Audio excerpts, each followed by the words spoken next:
আসসালামু আলাইকুম। আমি রিফাত মাহবুব সাকিব। আজকেও আপনাদের সামনে নিয়ে এসেছি ব্র্যান্ড নিউ নতুন একটি কন্টেন্ট, যার নাম হচ্ছে আপনার ব্রেন কি ধীরে ধীরে অলস হয়ে যাচ্ছে, যেটা আমাদের বর্তমান জীবনে সবচেয়ে বড় একটি ক্রাইসিস আমরা বলতে পারি। আগে যেখানে 30 মিনিট মনোযোগ দিয়ে পড়তে পারতেন, এখন 5 মিনিটে মন চলে যায় ফোনের মধ্যে। এটা কি শুধু আলসেমি? না, এটা হচ্ছে ডিজিটাল লাইফস্টাইলের প্রভাব।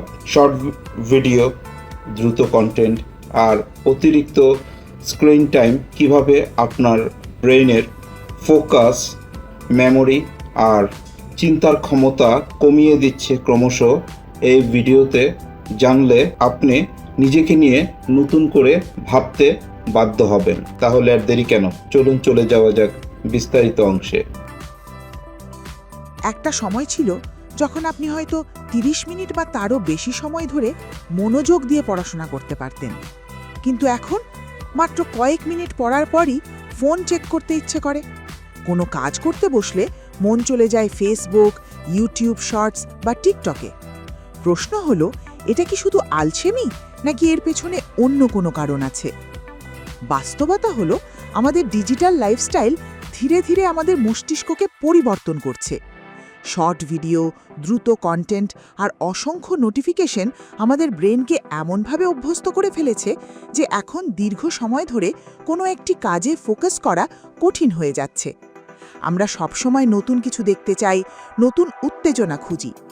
এর সবচেয়ে বড় প্রভাব পড়ে আমাদের মনোযোগ ও স্মৃতিশক্তির ওপর।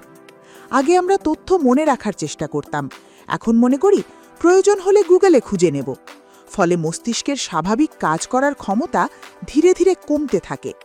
অনেকেই এখন বই পড়তে, গভীরভাবে চিন্তা করতে বা নতুন কিছু শিখতে আগের মতো ধৈর্য খুঁজে পান না। তবে সুখবর হলো, এই ক্ষতি থামানো সম্ভব।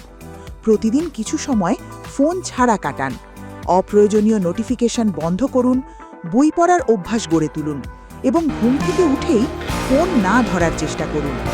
ছোট ছোট এই অভ্যাসগুলো আপনার মনোযোগ ও চিন্তার ক্ষমতা ফিরিয়ে আনতে সাহায্য করবে। মনে রাখবেন, আজকের পৃথিবীতে সবচেয়ে মূল্যবান জিনিস টাকা নয়, আপনার মনোযোগ। আর যদি আপনি নিজের মনোযোগ হারিয়ে ফেলেন, তাহলে ধীরে ধীরে নিজের সম্ভাবনাও হারিয়ে ফেলবেন। তাই সময় থাকতে সচেতন হন, কারণ আপনার ব্রেনের ভবিষ্যৎ আপনার হাতে।